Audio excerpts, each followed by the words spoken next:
Hey there, Mark Brown. When I see a sermon that's unforgettable, I must know more. If you're listening to this and you're not a pastor or you don't present in the Christian or Catholic or any of those kind of audiences, you are going to learn a lot from Pastor Shane. I attend the Crossing Church in Las Vegas. I saw this sermon 2 weeks ago, and I was just like, we have to talk about this. There are three incredible moments that any speaker, any presenter can learn from. Mark Brown, your thoughts? I can't wait. Let's do this, my friend. Anyone can give a presentation. Few deliver unforgettable presentations. What's the difference? You're about to find out. Welcome to the Unforgettable Presentations Podcast with your hosts, world champion speakers and coaches Mark Brown. Your life tells a story, and there's someone out there who needs to hear it. And Darren LaCroix. Stage time, stage time, stage time. Ready for some powerful presentation ahas? Let's dive right in.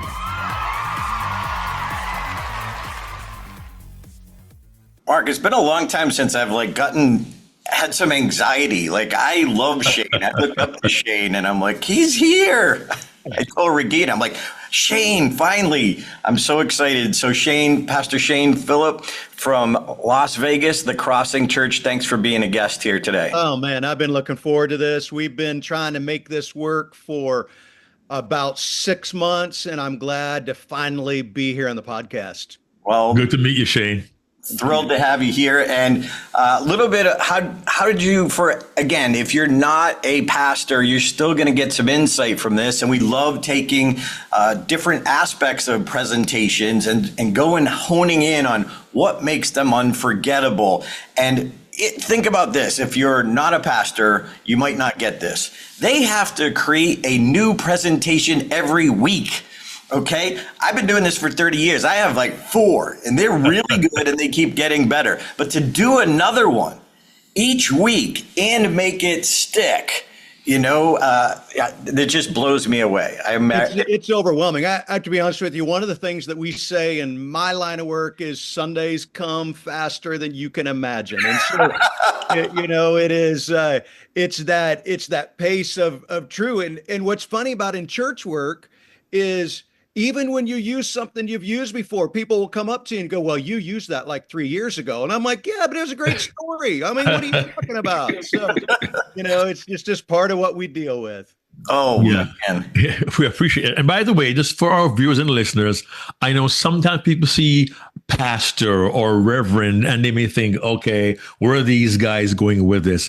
Our intent is not to proselytize or to make any converts. We genuinely believe, and we'd like you to understand, there's value in learning from what pastors have to go through week in and week out that can inform the way you prepare, plan, and present your next presentation. Yeah, absolutely. And one of the things I love about Pastor Shane, Mark, is he just levity is part of what he does. It's not let me try and be funny. It's organic. And there were 3 moments in this sermon that we're going to hone in on, and then we're going to back off and kind of learn Pastor Shane's process. And everyone, look, lean in. And Pastor Shane, I always say, be a sponge. That's great. You want to be unforgettable, be a sponge. So we're doing a new series, Made New, and you'll be happy to know I'm actually doing the work, Pastor. I'm impressed, Darren. Good job. Bible study group tonight. So that I'm behind, but I'll catch up. Anyway. There are 3 moments in this, and what I'd love to do is hone in on the moment, show them the humor in it, and then just ask you a little bit about how do you come up with this, or how do you tie it into the biblical passage or the biblical message. So, Mark, I don't know if you've had a chance to see this or not. By the way, Mark does a lot of sermons at his church as well. Mark, I don't know if you've seen this, but here's a moment from this sermon called Chosen, Made New. You can look it up. The Crossing Church, Las Vegas, Chosen, Made New, week 1 of a series. And I'm dying in the audience. But anyway, let me just play this little clip and we'll talk about it. However, the Apostle Paul spent 3 years doing ministry in this city. And so he can teach us a lot about how to thrive in a hostile environment.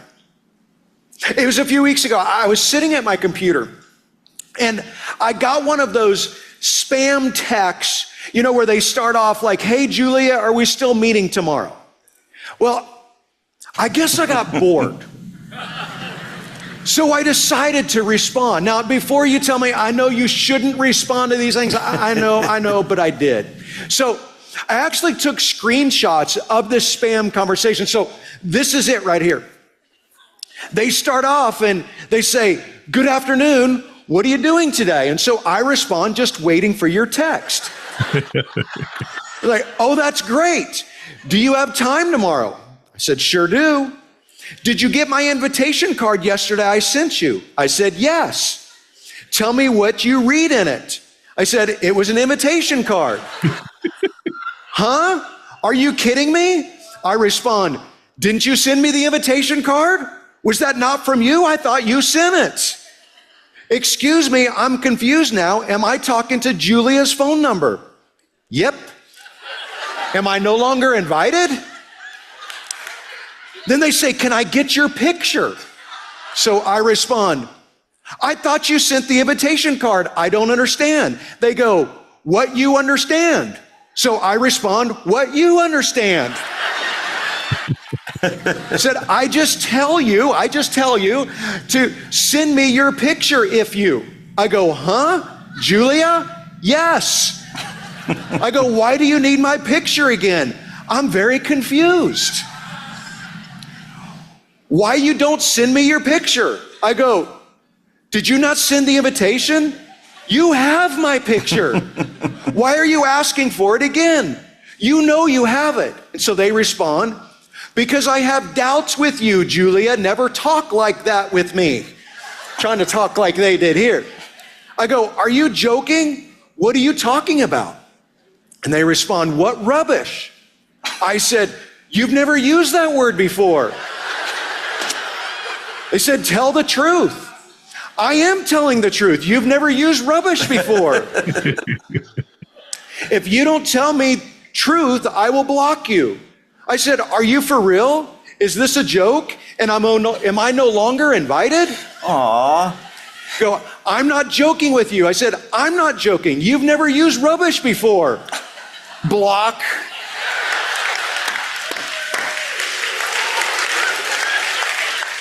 This is the first time a scammer has blocked me. Nice. All right.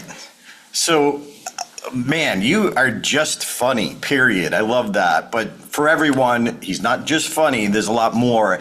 And how you tie that into the message, I'm just blown away.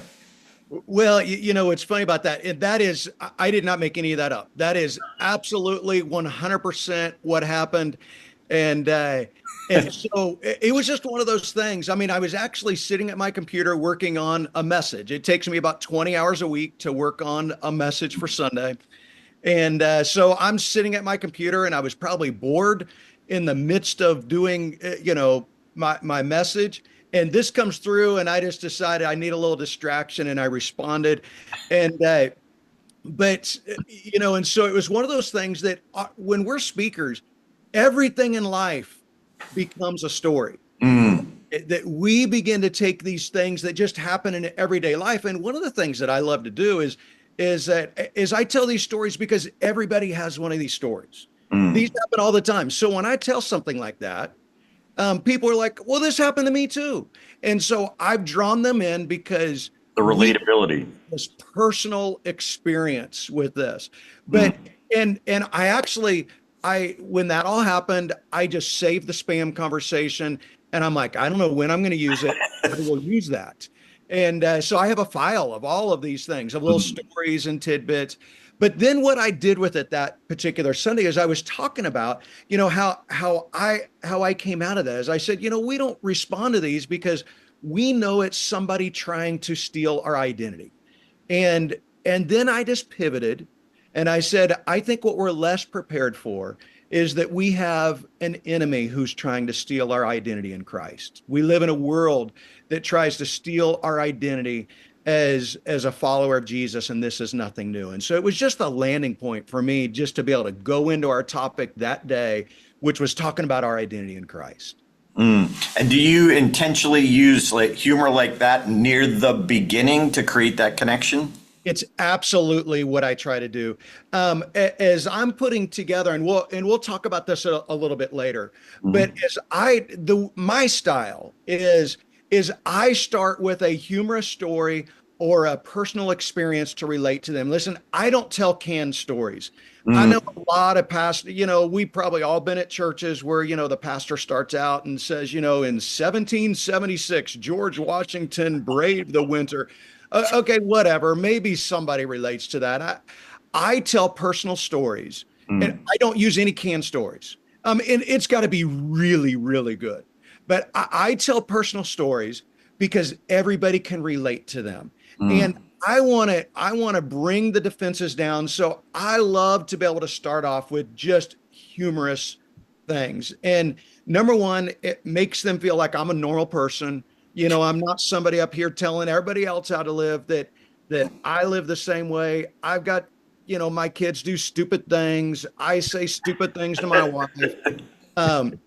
It helps them feel like I'm a normal person. And then it helps them to relate to whatever I'm going through, because they've got a story just like that. So I want to draw them into the topic and set up some kind of a tension then that gets us going. And so that's kind of the way that I like to start out a message. So it's about creating the connection near the Absolutely. Yes. Sweet. And I mean, that was like comedy club funny. Like that was good. It was one of those, I don't have something that good every week. And I was telling my team afterwards, I'm like, I thought this was funny. It's one of those, sometimes you make something kind of funny that's not that funny, but just the way you can, even self-deprecating to go, well, that was funnier than I thought, than you guys gave me credit for. But the audience responded to that way better than I thought they were going to. And so, and obviously that, feeding off of the audience, it was one of those things that just made it unforgettable.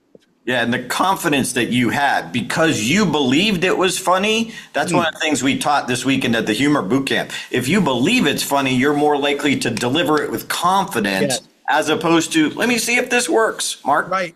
And, and what I've learned over the years, listen, I've been doing this for a long time. I've been a pastor for, I worked my way through college as a pastor. So I've been a pastor for 38 years. I've been a senior pastor where, I have the opportunity, I'm the regular communicator for over 24 years. And so what I have learned over the years is you're exactly right, Darren, that I think a lot of times people come into these things and they're timid. And I've just learned that if you just exude confidence, and it's one of the things I encourage people with, you get up there, you be confident in your material.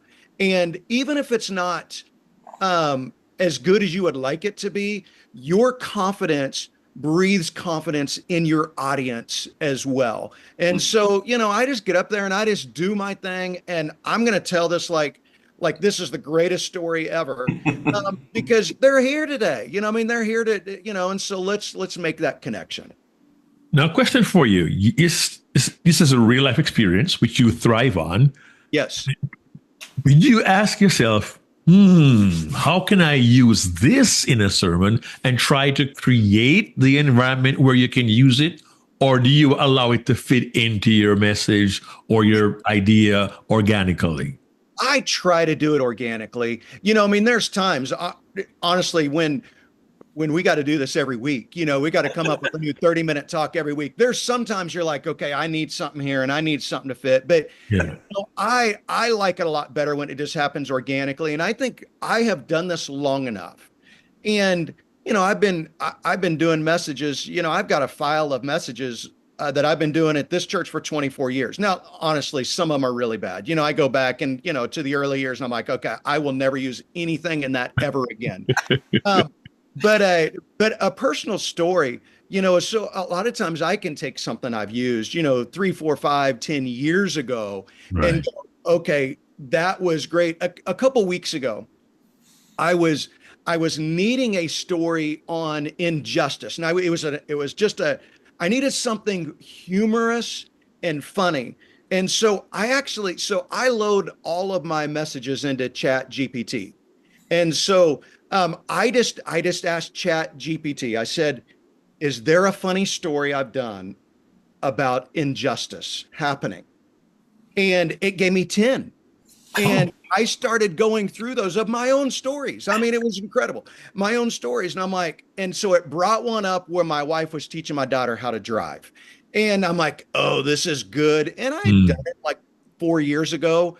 But listen, the people who have heard it before, it was 4 years ago. Half the people have never heard it before. And so I was able to take that. I just like it. It's so much better if it can organically fit. And so that's where I just keep a file of all of these things. I'm like, okay, that was a good experience, a good conversation, whatever. I'm just going to hold on to that. And then, and I'll just do a search on my computer of, I try to tag them and so then to pull those up because those are the ones that really work. So real quickly, you're saying you're using an AI tool to help you to draw out what's in the massive catalog of 28 years of sermons. So for somebody who's starting out now and they say, I'm beginning to collect my stories, how would you recommend they use a tool like ChatGPT? I'll tell you how I use it. And let me tell you, I am a novice at this. I am just learning it. So I've got some friends who are pastors who are really good at this. I'm actually switching over to a new platform called church.tech. And it's on the platform of ChatGPT, but it's designed for pastors. But I've been using ChatGPT for about the past 6 months. And so I catalog all those in there. But the way that I will use ChatGPT is like in this instance, I'll say, do I have a story? But a lot of times where I will use it is like yesterday I was writing a message and I had a phrase that I used and, some type of application phrase, but I knew that I needed to do a second application phrase. It's just one of those that if I just say it, if I just do once, it's going to be gone. People are going to miss it. I need something else to follow up. So I just put it in ChatGPT. I said, I need a follow-up phrase for this right here. And then, I put it in there. It populated one. I'm like, shorter. And so it made it shorter. Then I said, I gave it a couple other prompts and then there was something in there that I'm like, okay, that's a keyword that I can use. And so then I plugged that in there. And so, a lot of times I'll use Chat GPT that I think it's, with every single tool, there is, it allows for some dangerous things and it's for good things, where Chat GPT could be dangerous, in my opinion, is if somebody in my profession said, I need a sermon on identity and it gets it out there. I just believe in the power of God working through us to create. But for me, I use it as another resource. I use books and commentaries and podcasts and so for me, it's just another resource. And so, and I'll put in there and I'll say, what are some application points for this verse right here? And, it'll spit them all out. I'm like, oh, I hadn't thought about that one. Right. And so then I can take that application point and then I can write around that. And so that's how I'm using this tool right now. Now, I appreciate that because I know some people think I'll have Chat GPT just do it for me. But what impressed me initially was you said, I uploaded all my sermons and I asked it to go to my material. Yes. Where have I had previously a story from my life about injustice? And it found 10 of my stories. Yes. And I really had to respect and admire that, because you're not asking it to do it for you. You're asking it to look at my own work and find for me more quickly what will take me 2 days to find, kind of thing. Right, So, right. yeah. And Mark, to follow up with that, I'll just tell you that, again, in my profession, and this is probably to a lot of your speakers as well, is they will use stories that are not their own. They tell them as if they were their own. Now, I just think that is, that's a lack of character. And I will never tell a story that did not happen to me. I will, now, honestly, I might embellish something to make for humor's sake, but I am not going to make up anything. I am not going to tell something that didn't happen. And so, if I tell a story, it is my story. And for me, I love learning from other great speakers. I love watching TED Talks, and I love watching other pastors. And when I hear, it's the same way when I tell a story. People go, "Oh, I got a story just like that." Well, when I hear somebody tell a story, I'm like, "Oh, I've got one just like that." And now I can use my story to illustrate whatever point that I'm making. Nice. Yeah. And I've always said, your life tells a story, and there's someone out there who needs to hear it. And many of us don't think our stories are sensational enough to be used in a message, in a sermon, in a presentation. But I always say this also, a Markism is, your story need not be remarkable. It only needs to be relatable.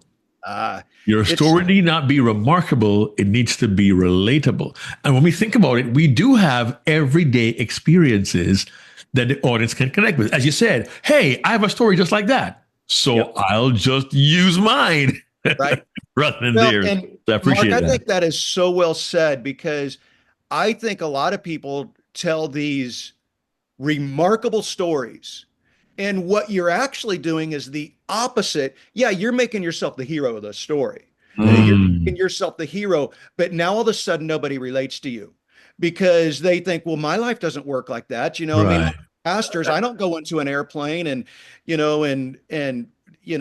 have a conversation with an atheist, and all of a sudden they're, wanting to learn more about God. Come on, give me a break. That doesn't happen. And so I think remarkable stories are rarely relatable stories. And so, if it is if I have a remarkable story and it works, yes. But man, I would much rather just tell the normal, everyday, this is what life is like for all of us. You can learn from this. And Shane, one of the reasons I personally love your sermons is you have a similar style to me. And two things. Number one, you like using video clips, and I use more video clips than most people. And I'm going to show a clip from that same sermon that really illustrates a point. And one of the things Mark and I teach is, whether you're using a video or a story that we learned from our friend Michael Haig, it must elicit emotion. So that's how, one of the ways we choose. But I'll be curious after I show the clip, like, how did you choose this clip from all the others you could have used? And why did you say, ooh, we need a clip here to get the point across? So this, again, from the same sermon here, I love this about adoption. So check it out. Boom. It's based on something that was done for you. It is Jesus who makes you holy and blameless. Number one, you're chosen. Here's number two. You're adopted. You're adopted. I want to show you a video that I think captures adoption better than I can explain it. Watch this. All right, well, there's one more gift. We have one more. Now, if you're listening to the audio version, there's a young girl given a box, and a man and a woman coming next to her, and she's opening up the box. I want you to read it. I'm going to be adopted. And her face, the emotion, and the mom and dad who are adopting her just zoom in on her. can hear the audience applaud. And Mark, I would say that whole video clip is maybe 12 seconds. Not enough. Like that. So, Pastor Shane, why a clip? Why that clip? When do you use clips?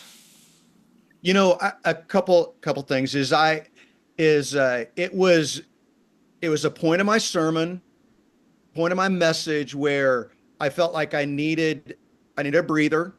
I've given them a lot of information. And I wanted to elicit an emotion. And so I picked that clip, for adoption. I had run across that from actually another pastor friend of mine used it. And I'm like, oh, again, I just made a mental note. This is really good. And when I have an opportunity, I will use that clip. And so, I just knew that if I talked about adoption, most people know somebody who is adopted, but they don't feel it, unless you've been adopted, you don't feel that. And so I wanted them to feel the emotion of somebody who has been adopted into a family that they were not born into, because that's what God says about us, is that he adopts us. So I just didn't feel like that the information of adoption would get the response that I wanted, like the emotion to draw people in at that moment. And so, and I will use a lot of people will use video clips as a crutch. It's like, I got to have a video clip every time I talk. Well, if it's good, maybe, but I want to use it as an enhancement to be able to do something that I cannot do with my words or in my message. Mark, any questions on that? Well, I like the idea of you chose it and you said, this video will probably explain it more clearly than I can. And you did say you wanted to give the audience a breather. We talk about, Shane, what we call case elements in a presentation, particularly when you're virtual. You see a talking head all the time. But the video clip changes the experience the audience, in your case, congregation has. And you said, gives them a breather. It's a different experience. Yes. And then it had the emotion in it. And you were wise enough not to talk too much about it afterward, but let the emotion do its job, let the audience applaud, and that in so doing, and please hear this, friends, when the audience applauded for the video clip, they were telling Pastor Shane, we get the message. He no longer needs to pound it into them again because the tool he applied was effective for the goal he had. So think of your visuals, your illustrations, and your video clips as tools to help you deliver the message in a unique, interesting, and unforgettable way. And what I really admire here is Shane, you don't think of your ego here. You're thinking, what's the best way for the audience to get the message? Use a 15-second clip to support it and it do its job. And as speakers, we need a bit of an ego. Wouldn't you agree, Shane? To be on a platform every week, we need a bit of an ego. What you're talking about, Mark Brown. but to find that balance where this can actually be a visual aid, as in helping me, and choosing it wisely. Darren said earlier, there were moments in the message, and that was a moment. So to drill down a little bit more deeply on this very quickly, Shane, how do you decide which moments to use visuals? I would say, I think you said it well. When the visual can say it better than I can say it. And when I can add that in, we're so used to, video clips, and we are a video generation in society. And so we're used to that. And so when it can say it better than I can, and you just said it so well, Mark, that video that I used, I just said, hey, this can say it better than I can say it. And then I came out of it. The only thing I said was, that's how God feels about you. And then I'm off, and we're moving on. I don't need to say anything. They've got it. Yeah, exactly. And so that's So then I talked about, what the Bible says about adoption, what the Apostle Paul said there in Ephesians, and then we're back in it. And There was one more thing, though, Shane. You said it a while ago, in a sense that you realized that it would be better to have that clip used there. And you also said, we are in a video high visual generation. The wisdom I received from that one statement, Shane, is that we as presenters have to be aware of what's happening around us. What does the culture call for? What does the industry call for? Now, I'm older and I may want to resist some things. I've still not yet mastered TikTok the way Darren has. It has not worked for me the way it has worked for him. But I have to be aware, if I need to reach my particular demographic in a way that's going to be effective, what are they drawn to? What works for them? What will be effective for them? And the brilliance was, it was not an extended video clip. No. Darren teaches, keep it as short as it needs to be. He pounds that into my head, and of course, our clients as well. But the value there is understanding what the culture appreciates, accommodating them without losing your vision, your focus, and your purpose. That's gold right there. So thank you, Shane. Thank you. Yeah, and then the third moment that I wanted to talk about, I personally am an illustration guy. I love illustrations. And one of the messages in the Made New series is about sealed, that we are sealed. And I would have never, ever thought of this. And I know you mentioned, and by the way, he gives credit that he saw this week. Now, for those of you who are professional speakers, we don't encourage using other people's illustration who are professional speakers. But in the pastor world, look, this is for God. So it's acceptable, especially when you give credit that you didn't take it on like, here's my brilliant idea. I love how you get this across. And I was in Darren Euphoria on illustration. So let's check this out. Build and seal. I saw an illustration this week just to kind of help understand this. I've got two cans here. They are exactly the same. I bought them at the same time. They were manufactured in the same place. The aluminum that they're made out of weighs exactly the same. There's one big difference. One is filled and sealed, and the other is open and empty. And brilliant. If I apply a little pressure to this one that is open and empty, something very predictable is going to happen. It crushes. It crushes under the pressure. Honestly, this is how some of you feel about your life right now. That the pressure of life has been so overwhelming that you just feel crushed by it. Well, this other can that is filled and it's sealed, if I put the same pressure on this, I'm going to balance myself here, it withstands. What's the difference? It's filled and it's sealed. It's the same pressure. It's the same force. Wow. And Mark, I timed it. The whole illustration, I timed it about 10 seconds less. So the whole illustration is 1 minute and 25 seconds. Wow. And what a powerful way, filled and sealed. Oh my gosh. It was interesting because as I was thinking about it, I actually had seen a pastor by the name of Josh Howerton do that. But Josh Howerton gave credit to another pastor who he got it from, and which is kind of the reason why I didn't just, a lot of times I'll give the name. Hey, I got this from, but I'm, it was so many. You don't know the actual origin. Right. I just know it wasn't for me.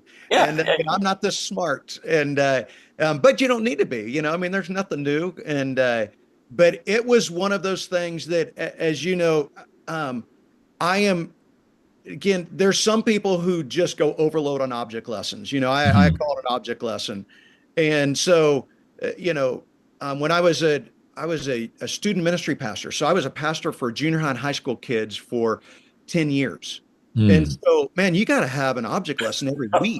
Yeah, yeah. It's, you know, and, and so sometimes, you don't want to be the prop guy, you don't want to be the guy who's known for props. And again, unless that's your gig, but, but man, when you've got the right one, it makes it unforgettable. And what's funny about when we have the right object lessons, the right props to make a point, people don't remember anything else you did, but they'll remember that. And if they can remember the point of it, boy, mission accomplished. Mission accomplished. That's and if we have time, I'll talk about this in a minute. I don't remember my talks. I can't remember what I said, 3 weeks ago. How do I expect people to do it? But if I can give them some nuggets that they walk away with, that they don't forget, as obviously, we're talking about, unforgettable presentations, that we can give some things to make them sticky and stick. In my world, it's not just for comedy's sake, which is great. I love it. But, we believe that there's something deeper, that we want people to have an authentic relationship with God. So if we can help them with that, then that's going to be all the difference in the world. Yeah, it's like those moments. So an unforgettable sermon is filled with unforgettable moments. And that's what we need to create, where we elicit emotion.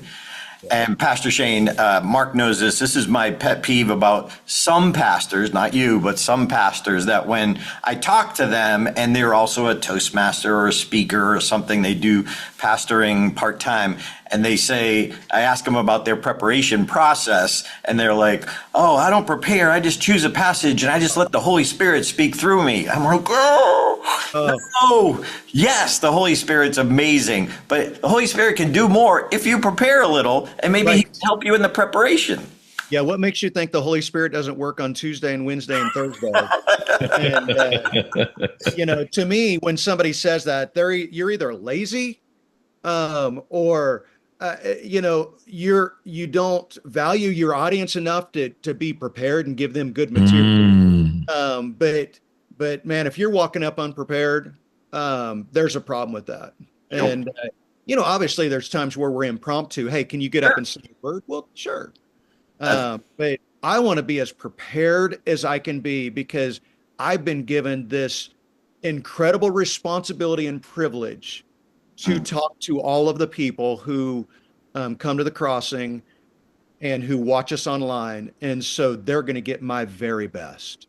Yeah, Pastor Shane, the night before the World Championship in 2001, when Mark was coaching me, I was one of 8 finalists, and or 9 back then. And my ego, the night before, was I'm like, I got a chance at this. I could really win. And Mark saw me and kind of pulled me aside away from everyone. And he said, Darren, tomorrow morning, you have the privilege of 2,000 lives for 7 minutes. What will you do with that? And that brought me right back down, refocused and re-engaged. So good. Just exactly what you're saying. So what is your preparation process?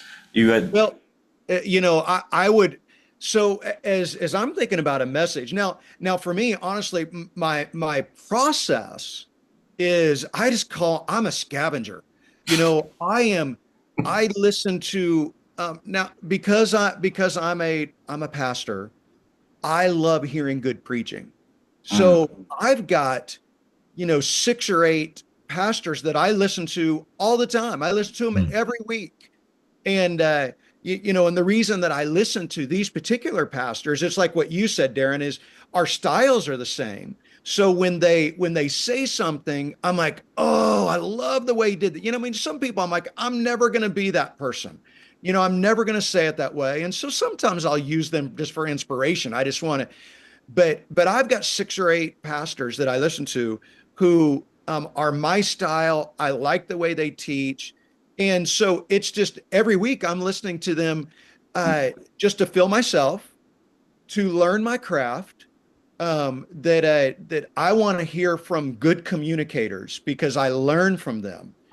Learn how they use a joke. I think the best kind of humor is when you catch people off guard. It's again, I will never tell stupid pastor jokes. The priest, rabbi, went to a bar. Um, you know, it's such the lowest hanging fruit of, if we can even, it's the rotten fruit of, um, and, uh, and so, I think the best humor is when you catch them off guard. You're telling a story and then you just take them this way. And, and those are the best laughs. Those are the ones that catch them, you know, and so, I love to hear a speaker who can do that, and so I'm learning from them. So every week, I'm not only filling myself because as a pastor, I'm speaking to people who are coming to church and they need hope and they need inspiration. They need to know that God's working in them. And so I need the same thing. So I've got several pastors who just pour into me and they don't even know it, but I'm listening to their podcast every single week. I'm listening to podcasts and I'm getting ideas. I'm reading books. I read the news because I want to know what's going on.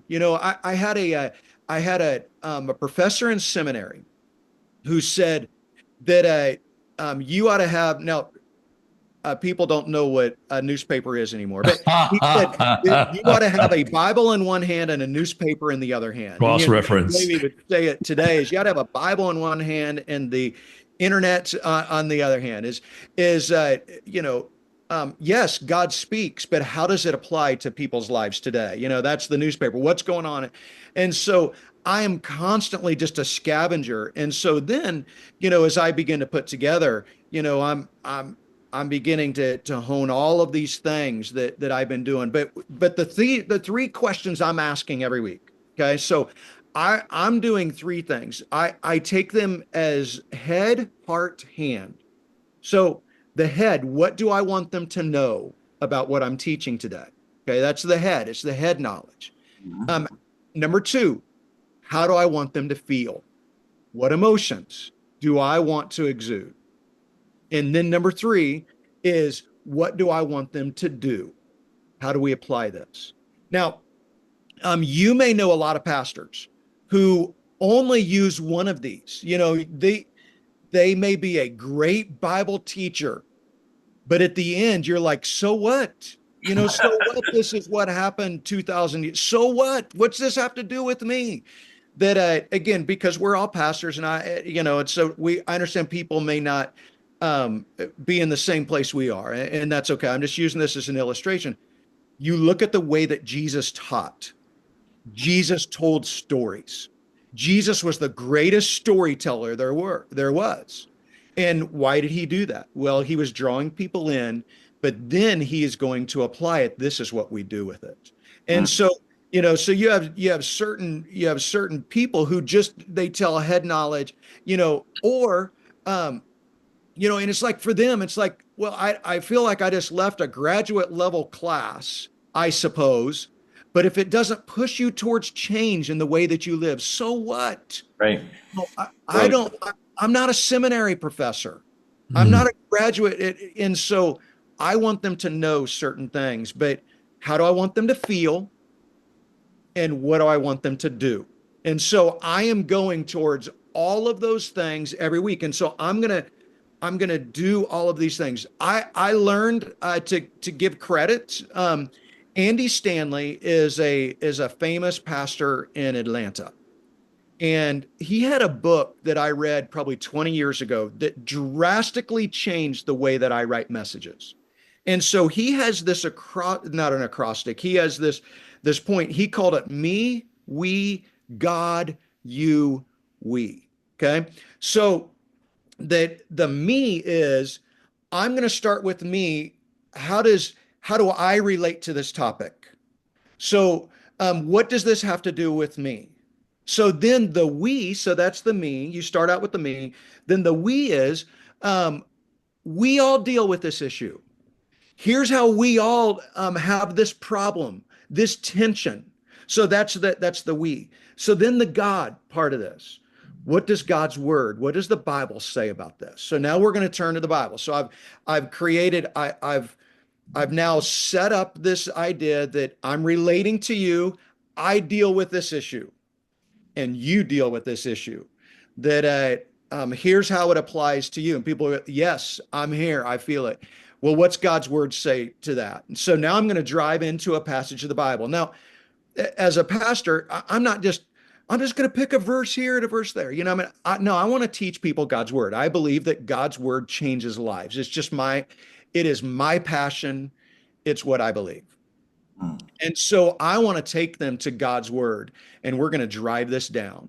And so then the you, so it's the me, we, God, then the you is, how does this apply to you? What do you need to change? How do you need to feel about this? And for me, then what I will do, and then the last we is, how does it apply for us as a church, together, corporately?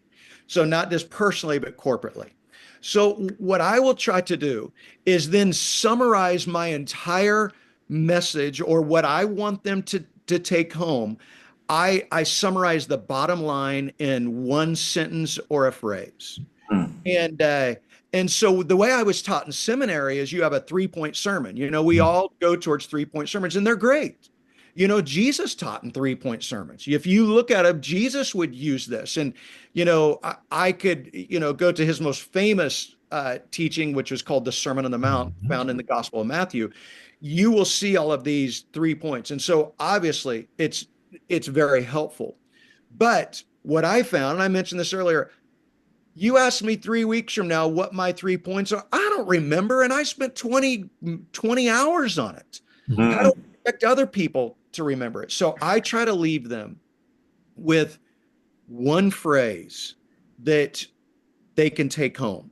And so, like, for instance, in this message that we're illustrating, I was talking about our identity. So my last phrase, my take-home phrase was, our identity is found in Christ.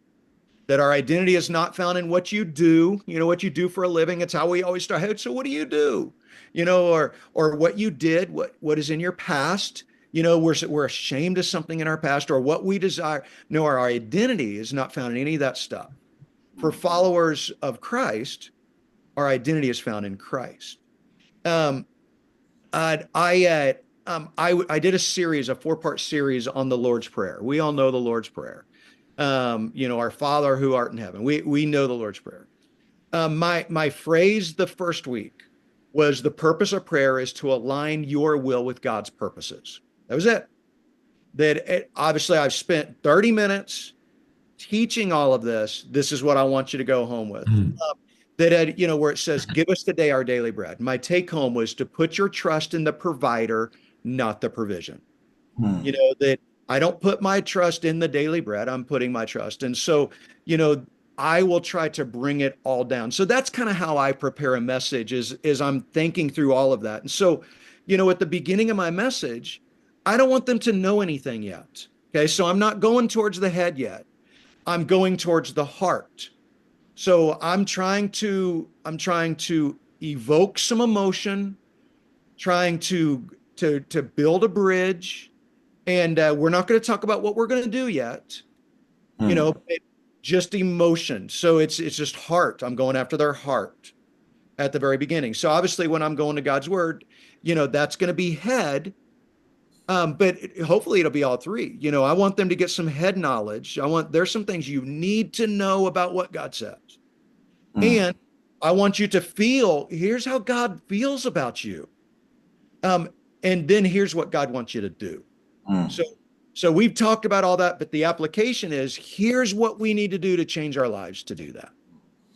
One principle that Mark and I teach is right along with that. What's that one line? And we just put a phrase on, we call it your foundational phrase for each presentation, for each sermon. When I don't know if you know how Vince found out that I was Vince Antonucci, another pastor, found out that I was a coach. He came up to me and he said, would you coach me?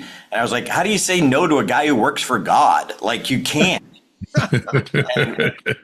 when I told him about that idea, he goes, I wish I learned this a long time ago, but it's that foundational phrase. So we say it should be 10 words or fewer, and it should have rhythm to it. Yes. Doesn't have to rhyme, but it should have rhythm, like the one you just mentioned about put your faith in the provider. What was it? Not the provision. Put your trust in the provider, not the provision. Yeah. Provider provision. Rhythm there. There's rhythm there. Yeah. Yeah, we try, depending on each phrase, we try to say, always end in the positive one, the sticky one at the end of the phrase. But we use a tool called Word Hippo. And then there's a rhymer tab. So like if provision was the line you wanted to get to in there, you put in the word provision. It gives you all the words that rhyme with it. Again, it doesn't have to rhyme, but it's a great little creative tool that we love to use. And I'm sure there's also AI that could do a similar role. With the right prompt, you could get AI to do it as well. The point being that we have found that tools can be helpful when used wisely and well, not to dominate or to do the job for you, but to help you as an aid. Right? Yes, it's just another tool. It's another tool that's in your arsenal to use. Absolutely. I got to respect your time. I know you got to go. Two quick questions. So one question, and then Mark will go to the keeper question. But the first question is, okay, so you put your sermon together. How do you internalize it? Like how much time or how many days before? What's your process? Well, okay, so my process is I have a 2-week process. So I write my messages. I'm done like 9 days. I'm done on Friday, 9 days before I'm going to deliver it. So my process is, so I will start my message on writing my message. I'm collecting all my stuff. I'll start writing my message on Wednesday. I'll go all day Wednesday. Then on Friday, I'll pick it back up, and the goal is to be done by Friday. So then the next week on Tuesday, I'm wordsmithing it. I'm now getting all of the graphics to my teams because, we want to emphasize certain things. So I'm going to have stuff come up on the video screens and all that, because, obviously the visual that's going along with what you're doing. So I'll do that on Tuesday. And so then on Thursday, I begin to put my notes into my iPad, and I just make notes on here's how I want to emphasize that word. So, I might put a highlight on it, or make some note, or I'll write notes to myself on my PDF, Word document. And so then I'm doing that on Thursday. So then on Friday, I'm going to get up and I'm going to speak this out loud. This usually takes me 2 hours. It takes me 1.5 to 2 hours. I'm speaking it all the way through. I like to have my opening and my closing memorized. Yep. So I'm going to work on both of those, and then the rest of it, I'm using notes, and so I like to have those memorized. So I'm going to go through my opening, and I'm going to do it 6 or 7 or 8 times, and I'm going to say it. It's like, oh, I don't like that, and I change it. And then I have spoken this thing out loud all the way through over these 2 hours several times. Then I get up on Sunday morning, and I pull it out again. I'm gonna speak it out loud all the way through again, and then I go to church and we do it. And so that's my process. Is that 1 or 2 services, Shane? We have 3 services. 3. We have 3 services. We used to have pre-COVID. We had 4, so we had 1 Sunday morning and 1 Sunday night. But now we just have 2 Sunday morning and 1 Sunday night. Okay, cool. Yeah. So is it a different talk on Sunday night then? No, same thing. Okay. So not like Different what we people grew come. up in, where you go Sunday night and you get something, That's Just Pastor curious. winging it because he didn't have time. No, we do. It's a identical service, 2 Sunday morning, 1 Sunday night. People have different schedules. I pretty appreciate that. Now, you notice my head was down a few times while you were talking. I was not being rude. I was literally taking notes. 2 pages of notes, by the way. Oh, my goodness. And I'll try to quickly go through some of your highlights. Okay? Hold on, Mark, before we do. Sorry. Your last question. One more question, but one more idea. If you're a newer pastor, one of the challenges, as you heard, like I still am amazed that you do a new one every week. Shane, when we work with the CEOs, we do what's called a stage plan, and we have them move to different places on the stage that goes along with the story. But now when they're walking the stage, as they internalize it, it helps them just kind of know, oh, this is when I talk about parables, not PowerPoint or whatever that might be. So we kind of map out a stage plan for the people that we work with. So good. So last question is, Mark puts together his notes. All right, you're sitting down for coffee with a new up-and-coming pastor. Yep. And he says, Pastor Shane, I love you. I just admire what you do, and you do this every week. How do I make my sermons unforgettable? What would you tell him? Well, and I think it is, one of the things that I would tell him is, as we're trying to make them unforgettable, trying to have, to make them stick, to make them sticky, is a lot of times, and sometimes I will get a, an object lesson or something. I'm like, okay, I can write a whole message around that. But, for me, it's like, I want to start with, as what's God's word say about this? So I'm going to start there and let that for me begin to build out where we're going from there. And so so I'm just going to tell them, number one, you listen to great pastors and communicators, you learn from them, but begin to put this a process. And so for me, the me, we, God, you, we became a process that I'm like, oh, now I got the God part is wherever we're going to be studying, but now I need to think through how am I going to relate to my audience first? How am I going to create the tension for them?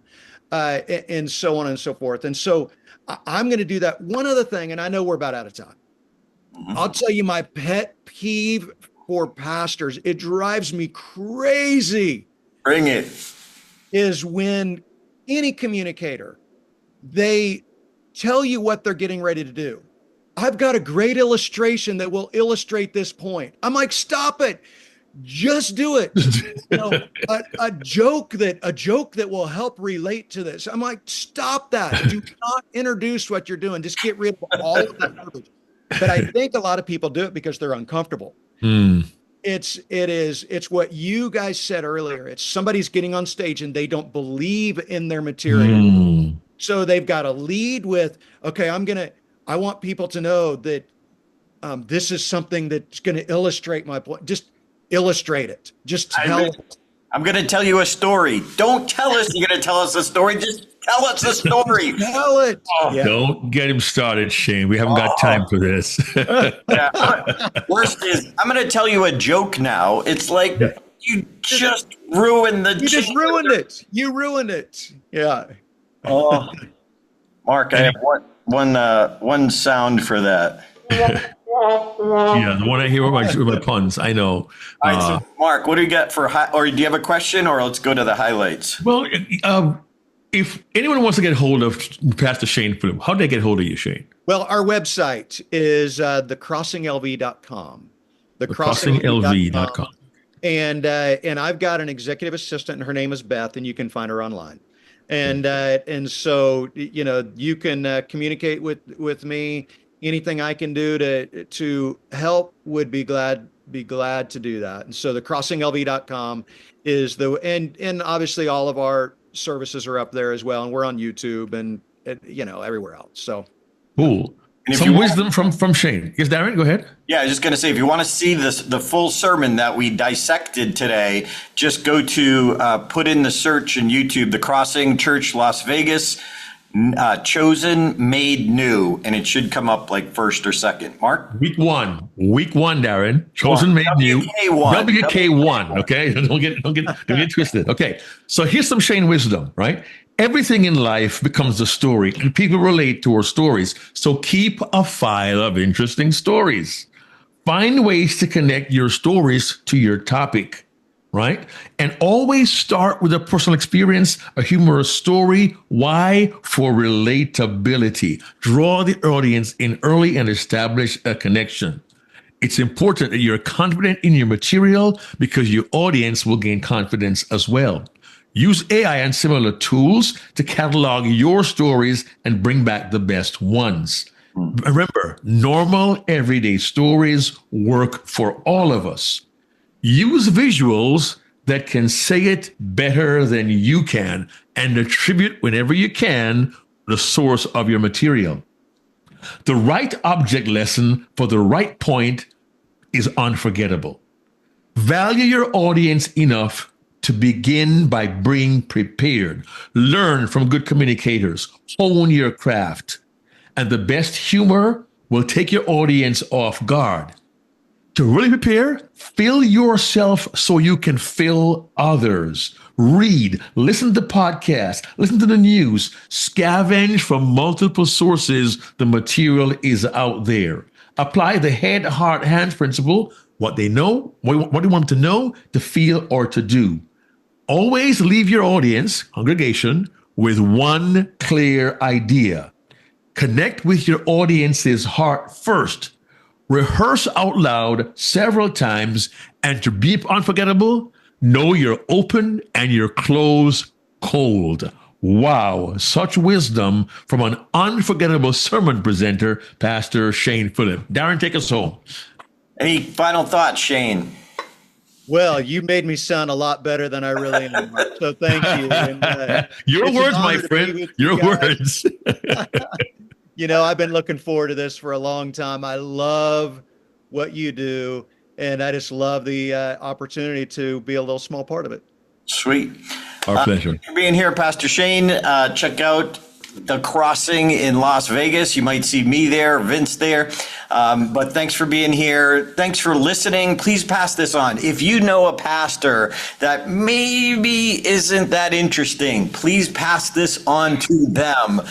It's a subtle way to say, hey, I don't know if you heard this before. Thanks for listening to our podcast. We'll see you next week. Hey there, this is Darren LaCroix. Thanks for checking out this podcast episode on YouTube. If you want all of them, not every one is on YouTube, check out your favorite podcast platform so you don't miss an episode. Keep being a sponge so you can be unforgettable. Check out StagetimeUniversity.com, where good presenters become unforgettable.